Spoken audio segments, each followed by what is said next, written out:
Hi, my name is Keith Cooper from Northlight Images, and in this video I'm just going to make a simple print on this, the Canon PRO-310. It'll be a glossy print loaded via the top. I'm going to do a series of short videos like this showing the different types of printing that you can do on this, the 3100. Now, this is a Pro-300 behind me, and what I would say, if you want more information, I'm going to do a review on this 310. The 300 is essentially the same from a printing point of view. So I'll put a link to my Pro-300 review from a few years ago, and that has lots of details about making prints and various things like that. And they are, as far as I can tell, not come across any significant differences yet. They are all perfectly relevant to making prints on this and prints on this. Anyway, to the print. This is just a simple basic print. Now, I'm using Canon professional print layout software, free software.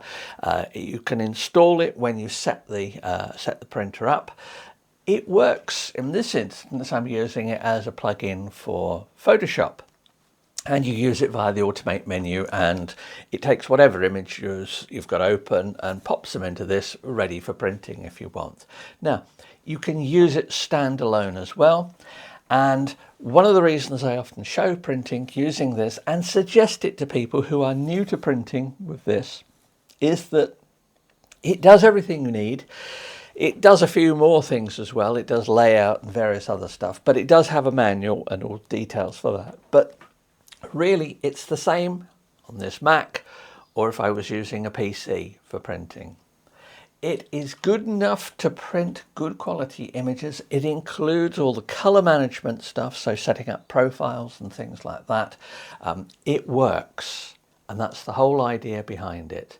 If you want to print using Lightroom, great. If you want to print directly from Photoshop or any other application, that's great. This, though, is a great test to see if you've got your printer set up okay. So you would open it up, just drag in a known test image, and I put a link to some known test images as well. And I've got quite a collection on the Northlight Images website which are free to download. So for this one here, I've got a photograph. Now, this is Ely Cathedral, and I'm going to print this photo on glossy paper. Now, as I say, in this instance, I've fired up professional print and layout from within Photoshop, but it's exactly the same if I'd fired it up as a standalone application and just loaded up the picture. You do get an option to look at the manual when it pops up first time. Something that confuses people sometimes about PPL is the print layout of things. Now, there is this thing about slots and various other. It can seem quite complicated, but essentially, when I set up this, I want to make sure that I've got the correct printer selected. In this case, Canon Pro-310, because I might have been doing some testing on this, because I am in the process of doing comparisons between the two. And there are some differences. They're not huge differences. But there are interesting differences, and I will come back to that with a special look at that. One of the reasons I've got so many prints about here is I've been doing prints on each for that. But this is basically just looking at this. So I've opened up the image. I've set on the general print settings. I've set the media paper type. I'm going to print on Canon's Pro Platinum paper. Now, these are just test prints, so I'm handling them quite roughly, really. Take care in handling glossy papers like this. Don't touch the middle of them, or handle them by the edges. I know some people, take a lot of care over this. Basically, marks and smudges will affect the printing. But anyway, that's the paper I'm going to use. That's an A3 sheet on that. That's glossy. I've made a profile for that. Now, when I finish the review, I'll have quite a few profiles available. Also, for people, since they've specifically asked me, I will be making profiles of a whole load of Epson papers on this, the Canon Pro-310, so that if you've got a stock of older paper, or come by a stock of paper, just because it's an Epson paper, then you should be able to use it. Incidentally, I won't be making quite the huge number of profiles that I do for some printers here, because many suppliers will have paper profiles available for this printer the same way as they have for this one. It's a higher end printer. Companies tend to have profiles available. I will be doing some, but as I say, I'll be doing some Epson paper profiles because absolutely nobody does profiles for that. Epson aren't going to make profiles for another manufacturer's paper. Vice versa, Canon don't make profiles for Epson printers. So that is something that I found useful, that people have found useful as well. Anyway, back to this. I've got set for that. Now, I've set the media type as Pro Platinum. I'm going to set it on here as well when I load the paper in a moment. Paper source top feed. Now this particular video I'm just going to address doing a print via the top feed here.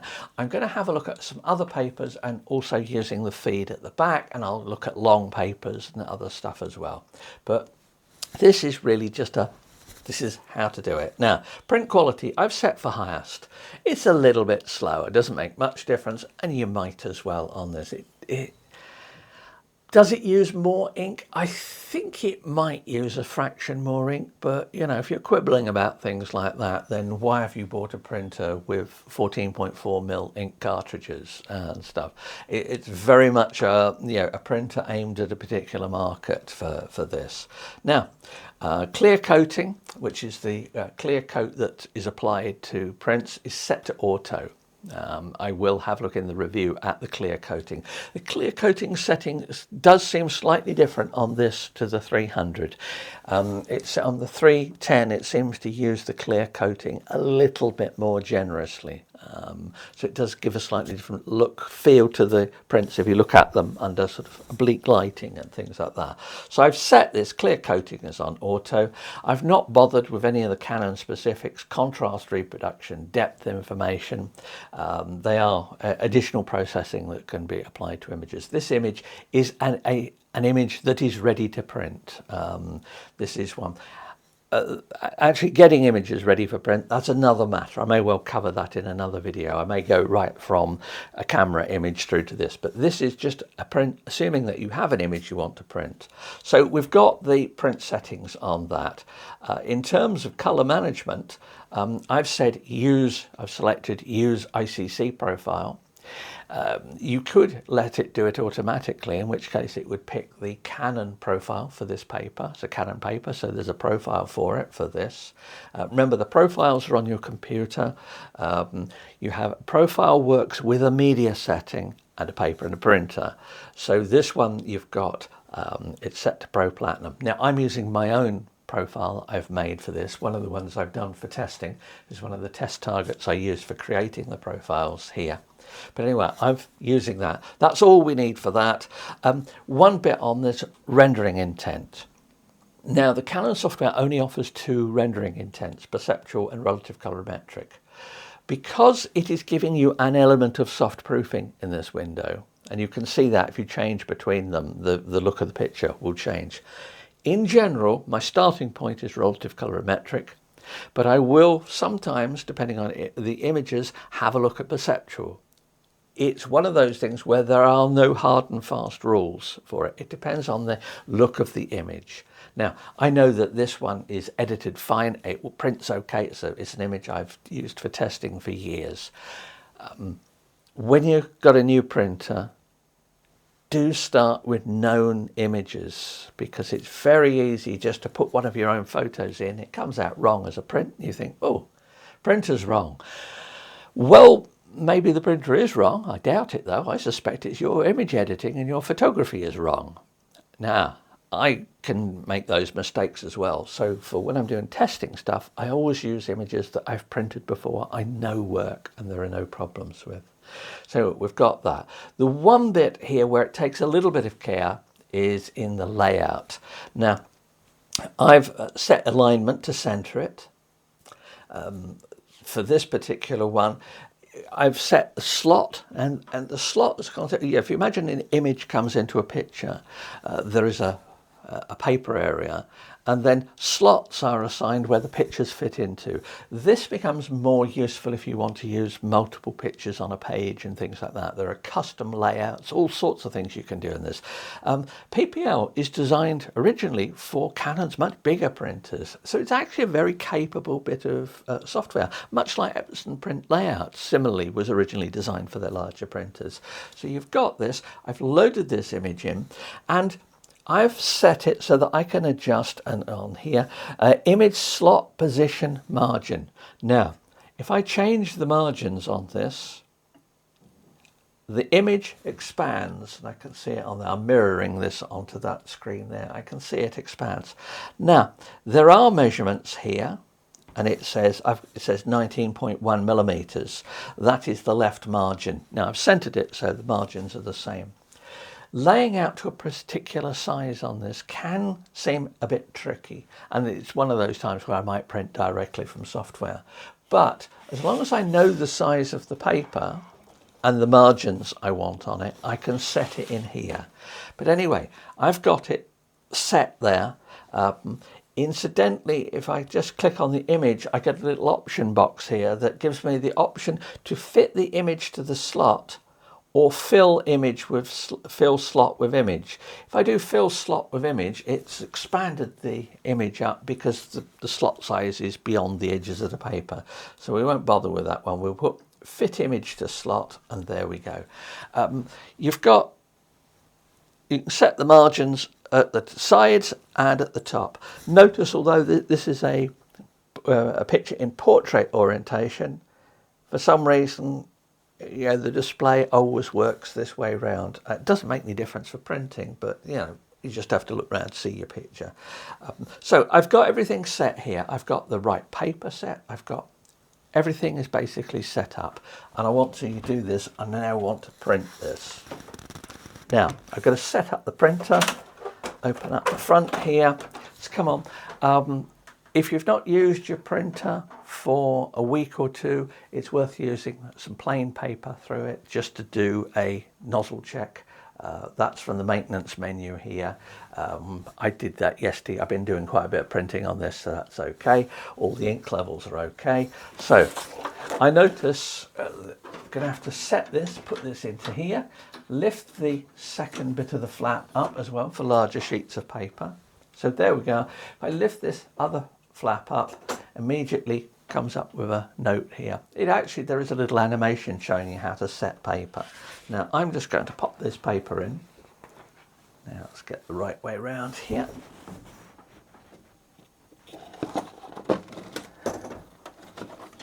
I'm just going to drop it in between the two guides. Now the guides move in and out like that. Don't make them tight so that the paper bends or anything like that. There's perhaps a millimetre or two of movement there. The paper feed will take care of that. Now, when I put this back, it asks me what paper is loaded. It says A3 because I was using A3 before. However, it says heavy art paper because the last paper I printed on was a heavy art paper setting. Now, I'm going to change the paper type, and I'm going to go to Pro Platinum, which is what the paper is. Now on the settings here, there are paper settings, media types, relevant to this slot. There are some media types which only work with the rear slot. So if I'm printing, this is just a glossy print, so if I'm printing this, no trouble at all, Pro Platinum, Pro Platinum. Let's say I want to print on Canon, on a matte paper. Now, let's say I use Premium Fine Art Smooth, and I will look at printing on papers like this. Well, if I want to print from that, there's no setting here. The only Premium Fine Art Smooth setting is if I use the rear feed. If I want to use this feed, it's not there. Now, I can use the heavyweight art paper, and I have a profile for that paper made using that just purely because I wanted to use this slot. There is a bit of a confusion can arise here, but if you're If you can't find the media setting you're looking for, do consider that certainly if it's an art paper or something like that, it may be a media type that's only available via the rear slot. Now, as I say, I'll look at feeding from the rear slot and things like that. But anyway, we have that set, Pro Platinum. Yes, everything's fine. And I click on register and it sets it. And there we go, the display here now says A3 Pro Platinum. So there we go, we've got the paper loaded, we've got that. I should just be able to go to the print button here. I get a little pop-up here that tells me the details of the printer, of the print. You can sort of say, don't bother showing this. I think it's always worth doing, just to double check, because it says A3 photo paper, yeah, it's got all the details, just as an extra check. If you're doing lots of prints the same, don't bother with it. But if you're trying different papers and doing stuff like that, this has saved me wasting paper and ink. So we're just going to click on OK there. And it's now processing the image. It queues it up. And at a certain point, this is quite a big image, by the way. It's actually from a much larger image that prints at about so big. You might wonder, I'm using a big image here. Do I need to set the pixels per inch or anything like that in my picture for it to come through this? No, you don't. As long as your picture has enough resolution at the size you're printing, then it should print fine. It used to be said there were sort of certain magic numbers you should set things to. Well, you can't easily set print resolutions in this. This doesn't give you that way of addressing things. If you want to do that, do it through Photoshop, do it through Lightroom. There are various ways of stuff. But what I've noticed, apart from being a little bit slower if it's a very big file, send more resolution to the printer, and it is quite happy with dealing with it. Now, we've got a slight slowness here, and that's almost certainly because I'm doing it from this laptop, and this is a vast, great file. Now, you can actually get in the settings for this, and there are all sorts of adjustment settings. You can actually get it to prepare the image completely, store it locally, then send the print data. That can do it. You can also store job data. So you can store the print, the data that's going to be sent to the printer, and then you can reuse it. There are all sorts of stuff. They belie the large format origins of this particular software. Anyway, we'll just leave this just to print. Well, an interesting thing in that this is taking ages to print. Why is it taking ages to print? It's because I'm trying to print an image which would normally be printed absolutely huge. I checked again on the size of it, and this is something well over 1,000 pixels per inch resolution, far more than is required. Anyway, means just given me time to wander off and make myself a cup of coffee.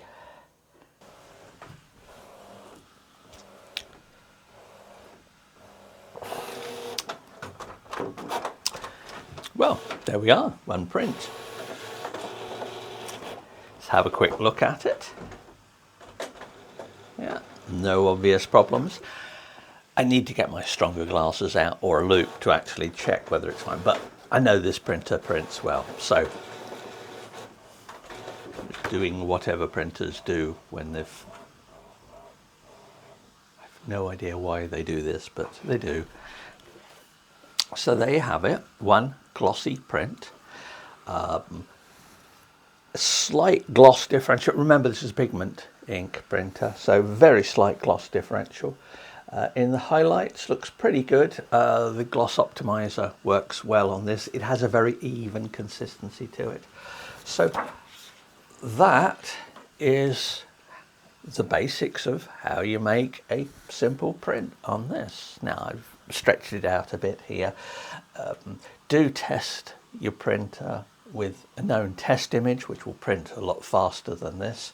The test images are there for that reason. Have a look at them closely. But guess what? The Pro-310 makes very nice prints, much as the Pro-300 makes very nice prints.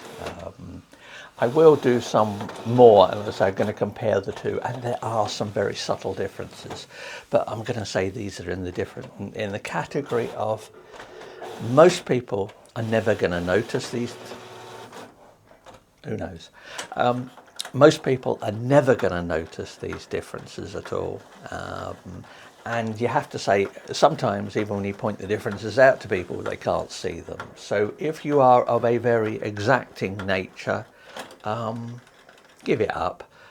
Just accept that what people sometimes see is the content of the photo, what it means to them, what it means to you, rather than necessarily the absolute technical detail. Yeah, this looks good, but as I say, don't get too hung up on that aspect of it. Making prints is about making pictures for yourself and for other people to look at. Never forget that. Anyway, hope that's of interest. I'll be doing more videos of this, covering aspects of it, probably a little shorter than this, since I'll use a smaller file on it. But if you've got any questions, please do let me know. As ever, the usual like and subscribe, please, for the channel, help it grow. Thanks for watching, and bye.